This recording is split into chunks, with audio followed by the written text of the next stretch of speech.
Hello and welcome to this episode of the Digital Disruption Podcast, brought to you by Novus Strategy and Consulting with Pete Gatenby and myself, Chris Williams. In today's episode, we're going to be talking about organising for change and how to prepare your business for digital transformation and, importantly, digital disruption. Let's get into it.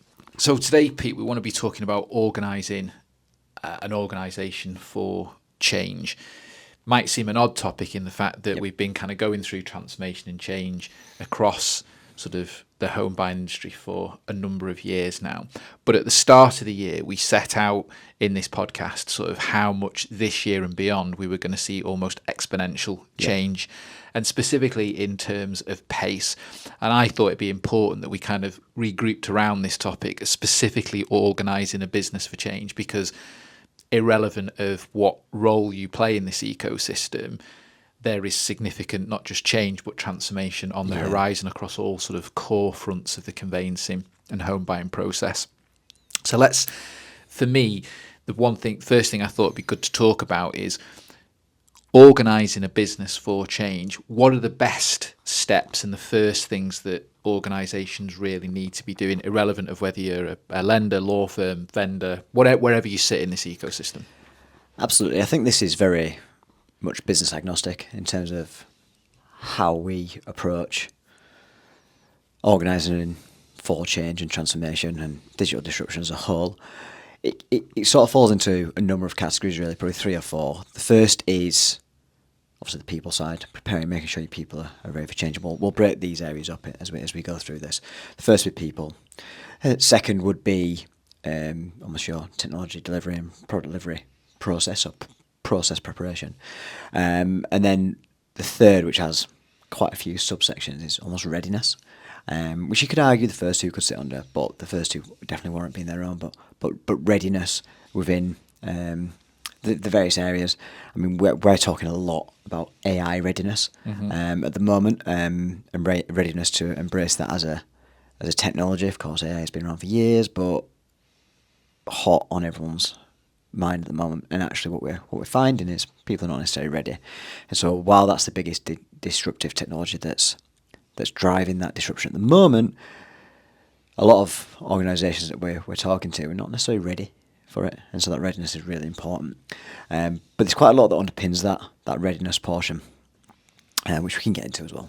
So we've got 3 broad high-level areas there: people, technology delivery, and business readiness. I'd like to start with the business readiness one, because in there is business process, organising the areas of technology that sits under the kind of business readiness to almost push and drive on that transformation.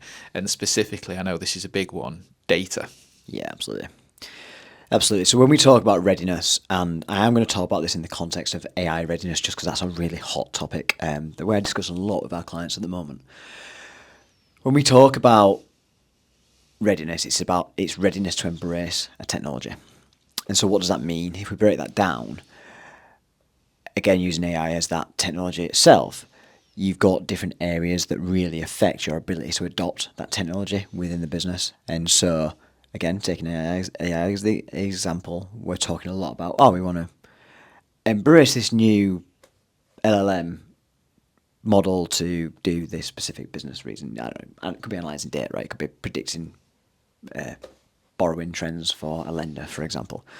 But actually, what happens is we then go into that discussion saying, well, cool, how ready are you to adopt this as a technology within your business?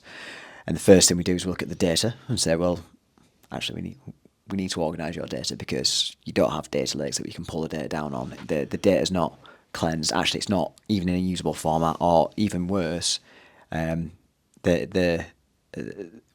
can't use that data because it's got highly personal information, and the technology stack, come on to the second point, that we're using is going to kind of use that sensitive data in a way that isn't going to be right. And so there's all these things that you need to consider. So data's one. And I think just on the data point, obviously you've used AI as an example, because I know that you lead a lot on the AI stuff for us. But I think on the other side of this, we're looking at, material information is a big thing that's coming through at the moment. And obviously we're involved in a couple of things in and around that. And that's another, and we can see in there, that's another example of actually being ready, Yes, having readiness. the business readiness, Yep. having but technology, the data in certain areas. Now, there's a big opportunity here, and I think the opportunity is especially for the incumbent players in market, is they have access to data, they've got access, and they've got data sat in and around. But how well is that data organised? And when we talk about organising for change, I think across this industry sector, people sometimes kind of default to, are we agile? What are our ways of working? And it's kind of like, look, that's a kind of it's a bit 2015 that, Yep. guys. We've kind of, if you're not agile, you're not kind of understanding this sort of stuff. You're a bit behind it, like get up to speed with that. But actually, we're talking at a whole new level here. This is about this organising the business around that data piece. And I think this is a really important point to pull out for people watching and listening. If you're an incumbent player in this market, if you've got data, how well is that data organised for you to start actually leveraging it to deliver better products, better services, and actually, whether it's with the material information stuff coming in and proving that that's going to be working well, it could be with AI, whatever it is, this readiness and organising your organisation around this is mission critical. Absolutely. And data, no matter what technology you're deploying across an integrated ecosystem, such as the home buying journey, data is the lifeblood. We say it all the time. I mean, we don't go through a meeting. People say they don't go through a meeting about talking about AI. We don't go through a meeting without talking about data at the moment. Yeah. Because it's the biggest, well, it's the lifeblood, right? If there's no data, there's no product. If there's no product, there's no service. And so this is the single most influential factor, I would say, in terms of being ready to adopt a technology, deploy a technology, whatever that technology might be. Absolutely. So moving on from the data point, we've emphasised that because that's key. Just one other point. Yeah, go. Just thought of another point. Really important. This is, we do sometimes work with organisations, and this one's probably specifically towards AI a little bit, but it's still relevant for other areas, especially in testing. So stick with me if you're not interested in AI. If you don't have data, there are strategies you can deploy to make yourself ready anyway. So in the world of AI, naturally, we're often talking about training up large models and knowing you need lots of data to train up the large models. And we've talked about it previously on the podcast around approaches or tactical approaches you can do to synthesize data to train those models. But on the flip side, if you're deploying another piece of technology and you don't necessarily need synthesized data for that, or you need limited amounts for testing purposes, it's a bit easier in that aspect. But actually, you still need to consider the data and the data structures that are going to be needed and how that data going to be held, because as it grows and as you start to deploy technology into the home buying space, it's never in isolation. So you can't just think about data in isolation. It has to be considered in an integrated fashion so that you can pull data in from upchain or pass data downstream. Upstream and downstream, not upchain, downchain, because we're in the home buying market there. You get confused with your words sometimes. But yeah, you've got to consider either end of whatever that technology is that's being deployed, so that the data structure in place to allow for that fluid passing of data all the way through the process. So moving on from data, let's talk, again, still sticking with the business readiness piece. What else is it that the organisation should be doing? What are the things that they should be considering? For me, one of those things is business process. As new technologies come in, as disruption takes place, as change happens, it's important to look at business processes. Now, for a lot of organisations, this is kind of second nature. As we talk, let's talk specifically about the lending arena. We know that a lot of the lenders, but irrelevant of tier 1, tier 2, tier 3, they're regularly reviewing business processes as part of their sort of target operating models and organisational switches and changes. However, it is also about looking at process from the point of view of testing, i.e., well, we've got a technology that we're looking to leverage. How can we best improve this? How is that going to impact live environments in terms of what the people and everything else? And I think that's something that we often see is not necessarily overlooked, but it doesn't necessarily get the level of attention that it needs, and it creates a delay. It disrupts the cadence of releasing truth. Do you know what? Testing is it's almost the poor brother of engineering. And what I mean by that is delivery engineers hate testers because testers extend their process, bounce PRs back and everything else, what happens in the product process that frustrates delivery folk. I love testers. Now let me tell you why I love testers, because normally they have quite a dark sense of humour, kind of first and foremost, but secondly, they're the people who ensure quality.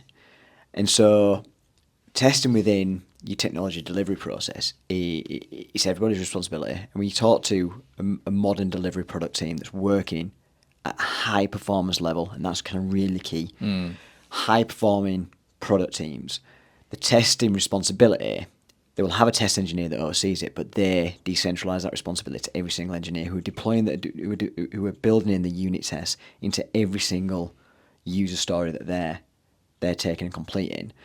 They're built into the pull request, and then it's being built into the overall testing scripts that are constantly building. And if you've never been in these product teams, if you want to speak to someone who's not the engineering manager or the solutions architect who understands how every single piece of the component works, or even and it's not the product manager, the test engineer is the one who will know, because they're building the test scripts that take all the other unit tests and they're trying to break them, so they understand where the fail points are. And so if that's like, it's like such a big part of the process, and from a readiness standpoint, to bring it right back to point, once I've got off my high horse, I'll talk about testing and how much fun it is. But once you go into the readiness standpoint, if that almost test strategy isn't part of your kind of plan, you're probably not ready to embrace technology, because the product you build will at some point fall over, and it won't be of a high performing product level, which is critically important. We should probably do a thing about testing, because I quite like it. Yeah, look, I mean, it's very focused on the technical aspects Yeah. of it, but and I just want to bring that back, because that is important, but I also want to bring it back to kind of the business process, what happens inside the organisation. I think what you pointed to there is actually something that could be missed in translation. That is the importance of collaborative Absolutely. Groups on these sorts of deployments. I just kind of went down the testing rabbit hole. Yeah. Got excited and went down. But it's important to the business in terms of getting that organising themselves around the business processes to ensure that these things can evolve. Yeah. And I think it just kind of highlights the importance of collaboration. We still see, especially in larger organisations, where there's still quite a big silo effect. And we talked about ways of working before and things like that. This is kind of, if you're irrelevant, I mean, this is industry agnostic in truth, but if you want to build a tech company and build a high performing technology business, and let's face it, every business, and I wax lyrical about this, every company today is a tech company. I don't care what it is that you do, you're a tech business that provides a service or a product of some sort. Yep. In order to be the best of the best, if you want to be kind of really up there, the creme de la creme, you need to have high performing teams, and those high performing teams are organised in a very particular way, and success leaves clues. And I think that was definitely one of them from a business readiness standpoint. So we've done a couple of there around business readiness. Let's move on to sort of the people side of things before we close in on the technology and delivery side. So people are a business at the end of the day. This is all about understanding, organising your organisation for change, getting it to a level to prepare your business for transformation and digital disruption. What is it that organisations should be doing with their people in order to ensure they can deliver on that outcome? It's quite a big topic, though. It's a big question. Yeah. People are the heart, the lifeblood of the business. If data is the lifeblood of a product, and the industry, people are the lifeblood of a business. But with that comes a responsibility on both sides of the equation, both the business and the people within the business, to stay at the fore of innovation, to be ready to take the business forward with the new technology demands that are coming thick and fast at us all. And so what does that mean in practice? Well, you've got to have intelligent, smart people who are able to be adaptable to the changes that are required to support the business. And that, in practice, what does that mean? Well, people who can deliver, of course, do their job, but B, people who can adapt to the changes that are required and evolve with the changing requirements of the business. I don't think it's a coincidence that, I think there's social reason, we can get into all the kind of reasons around that, but that people stay in organisations much shorter periods than that perhaps they're historically used to. because the businesses are evolving quicker than they ever have before, and therefore the requirements kind of 5 years after a person joins an organisation are vastly different to the organisation that they joined. Let me just say that again because it wasn't particularly well articulated. If I join a business today, if I don't evolve with that business at the pace of which the business needs me to, in 5 years I'm irrelevant. And that's, I believe, is why there's a change, especially in the technology space, a change in the guard. Now, there is obviously we can go down the HR rabbit hole here and requirements and all that, but actually what you do see is an organic turnover of people at certain periods. Because they're not, the organisation's changed to either no longer align with what they want to do or where they want to go, or actually the skill set mismatch. And I think that's really important to have people who are going to evolve with the ever-changing technology needs of the business. 100%. I added to that, I think there's a number of things for me. One is the training aspect. Yeah. To your point about the turnover of people, people underpin obviously the delivery of everything, but you've got to be able to identify who's going to be able to go on that journey. And it's a bit of an unpopular opinion and topic, but we just got to be frank about it. There are people that aren't ready, and you've got to establish really what's keeping the lights on, what's BAU, what's maintaining the legacy that's perhaps in some organisations which is funding some of this stuff. You've got to have good, solid people that understand that are doing that. Yeah. Then on the other side, you've got to have this new innovative arena where you're pushing the boundaries, you're reimagining how things can be done. Yep. That requires a certain calibre and a certain type of person and people to be involved in that.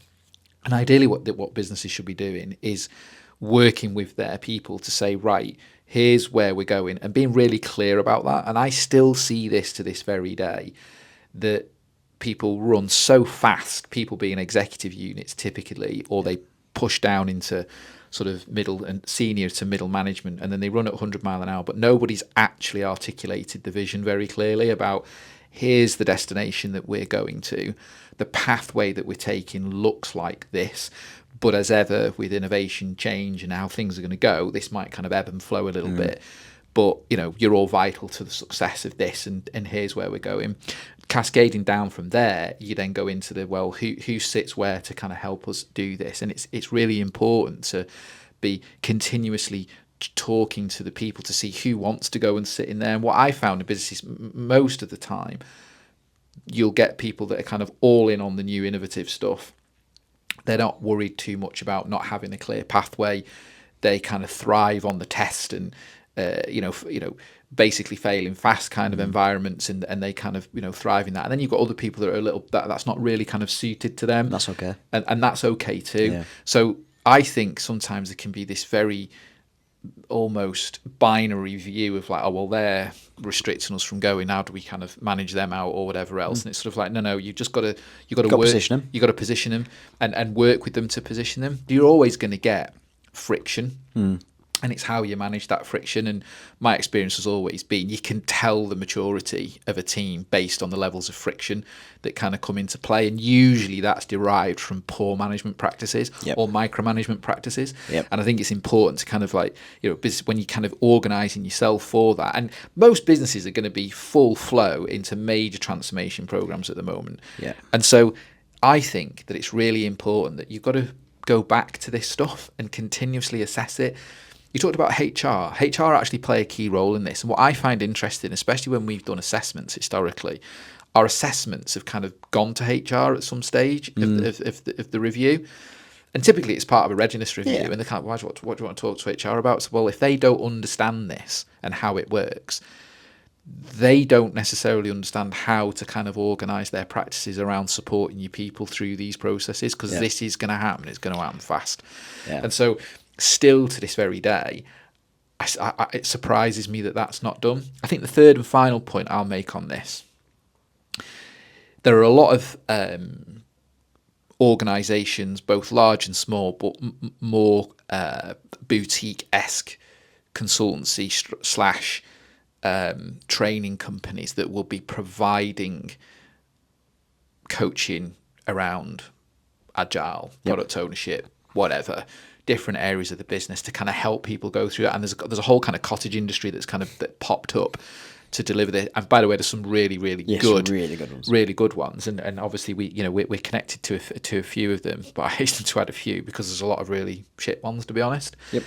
And I think that here you've also got to be careful, because when you look out and think, oh, they look like they're an expert, they've got some snazzy video or whatever else, really do your due diligence on them, because actually, who's training the trainer?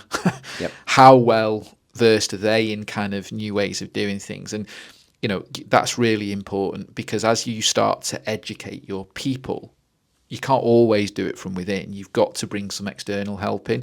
I've not seen one business that's been successful at this sort of stuff that hasn't had third-party help along the journey. But be really careful about who you're bringing in around that, and do the due diligence. The obvious question, well, what sort of due diligence should we be doing? Ask the right questions. Yeah. Show us what you've done before. Go and talk to a few of the people that they've done it with, and start to understand that. Yep. There's nothing that can't. There's nothing that's an NDA can't protect to kind of get into the depths of these things. But be careful around it, because the other thing that I've come up against in the last sort of couple of years in one large enterprise grade organisation specifically was actually what they were kind of being taught or shown or coached around was totally unsuitable for what it was that they were trying to do. And that was the biggest reason for the friction. And when you were kind of reporting this back to the executive unit, they were just taking everything that was being said as the gospel of, well, this is how we should be doing things. And it's sort of like, well, it's not. This is what's causing you the problem, because you've got this person that's kind of waxing lyrical about this stuff that actually isn't relevant to what it is that you're trying to achieve. And this is causing problems with your people. And I don't see it often, but I do see sometimes people throw us over the wall and think, somebody else is going to deal with that now. Yeah, and we're at risk of going down another rabbit hole here, but I can anecdotally tell you a very good story. Well, I say a very good story. A quick story about this. I was working on a very large engagement a few years ago now, and that was exactly what happened. They were we were building a team for them, a product delivery team that was delivering upon quite a hefty roadmap, and that team was being transitioned into the organisation. As we were doing the transition, that large organisation brought in a very large, well-known consultancy group to train in modern project management, of which we'd already set up quite a well-delivering product approach, but the project management of the PMO office wanted to drop in some rigour around that, and the recommendation was to train everyone in Prince 2 methodologies, and they took it as gospel, and I had the fun task of explaining, well, okay, it's not bad, it's definitely not bad, but we've got a product approach here that's delivering, and if you start putting Prince 2 methodologies upon top of that, then you're going to start delaying your iterative deployments into the market. The delivery teams are still going to deliver agilely, but your releases into the market are going to be much, much slower because of the frameworks that you're now putting around it. But this was the recommendation from someone they hadn't done their due diligence. Basically, people have been asking the wrong questions of the wrong people. And the supplier, who I won't name, had given the answers that they'd been asked and therefore delivered the service that they'd been asked to deliver. And, well, I caught up with them actually quite relatively recently, and, well, their cadence of delivery has dropped significantly, shall we say. So these things have big consequences. Yeah, they big do. consequences. That segues nicely into the final one, really, which was, technology and delivery. Yep. In short, build iteratively, focus on cadence and releases, and ensure there's iterative improvements, because you can be working in an agile delivery environment. And this, I don't want to get down the technology rabbit hole here, but this is the technology segment, I guess. But this actually is relevant across the business as well, even though it's about release. To me, I see this a lot where great teams have kind of been, have come together. They've kind of gone through that transition of old ways of working to new ways of working, but they're not releasing the product enough or often enough. They've kind of got it out to market, kind of gets left on the shelf, or that's a big one for me. If we take one of the biggest technology first traditional engineering organisations that there is at the moment, Tesla update the software on their cars every couple of weeks. That's an engineering organisation that has hardware that they're updating the technology on to make the cars better. Now, if you drive a Tesla in the UK, you may complain that the windscreen wipers are still a bit poor, the automatic windscreen wipers, but they get better, slightly better every time. But why is that relevant?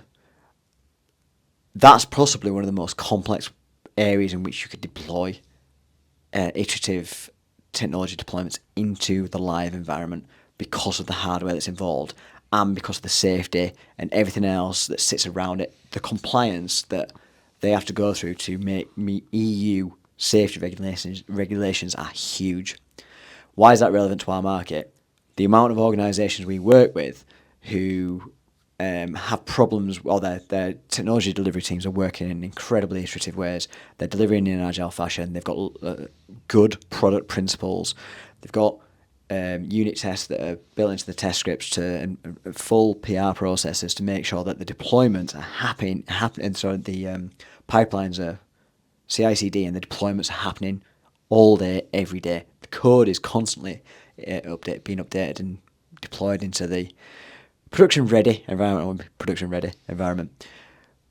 But yet it's not necessarily those new features and functionalities not released to be accessed by their customers, because their end release process, the big thumbs up process that says yes, this feature can now be the feature flags turned on, or whatever that process is that they're adopting, are being blocked by company policy, company process that hasn't caught up. And so all the investment to realise a benefit is being stopped at the 11th hour. And the end customer just wants, it's just going about their day. It doesn't realise all this great work's happening because they're not able to access the features, not able to access all this stuff. Now, we understand there's sometimes a marketing reason. There could be, if you're a B2B, it could be a deal reason that something's not being deployed, whatever it might be. But the benefit's never going to be realised unless it's live. So get the thing live. Yeah. I think also on the technology and delivery side, a big one for me, moving away from sort of the cadence and all that good stuff of pipelines and getting stuff out into the market, it's actually the readiness and organising the business specifically around product. Yep. In this sector, you've got very vertical digitalisation that's taken place across the sort of actor groups. We've spoken about that historically before, so there's nothing new. We're in a transitionary phase from that vertical becoming horizontal so that there's a connected ecosystem to enable interoperability.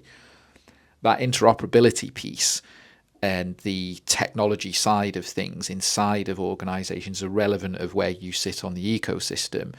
I think organising yourself to adopt those things is key, and I think there's a lot of maturity to happen there across actor groups, because you've got certain vendors coming into market that are pushing a particular way of doing things, either with closed platforms or open platforms, whether they're agnostic or not agnostic. Are you ready to start to adopt the things that they're going to be potentially delivering to you? If we take lenders, for example, we know from a number of them that we're involved in, one of the biggest challenges they face is interoperability. So they're kind of replatforming, they're removing legacy, and they're putting in new systems. They're going through a digital transformation, could be around their origination platforms, IDV, whatever. But none of this stuff particularly talks well to one another. And then this is what becomes a major issue in the transformation program and stops progress. So for me, a big part of organising yourself for this is to start to look at that as part of the transformation journey. It needs to be on the transformation roadmap. How are we becoming interoperable, and how can we start to ensure that the vendors that we're using can co-create and collaborate and move things through? Because what you don't want is vendors going, well, no, we do it this way, it's for you to kind of sort that out, and then you're having to build intermediary systems to enable these things to talk to one another, which we've seen. But that introduces all kinds of tech debt issues, all kinds of operational problems. And so I think a big one for me is that final piece. When you're looking at your tech delivery, look at that, but look at it holistically. How are all these things going to talk to one another, and ensuring that you've got that co-creation and collaboration there? Because the last thing that you want is to start to introduce areas of restrictions of getting things done. So that concludes today's episode of the Digital Disruption podcast. Don't forget to like and share the podcast and also subscribe. Finally, if there are any questions about the topics that we've discussed today, please don't hesitate to get in touch with either Pete or myself via LinkedIn or any of the usual mechanisms that will be in and around this podcast and video. For now, thanks for tuning in and we'll see you again soon. Thanks a lot.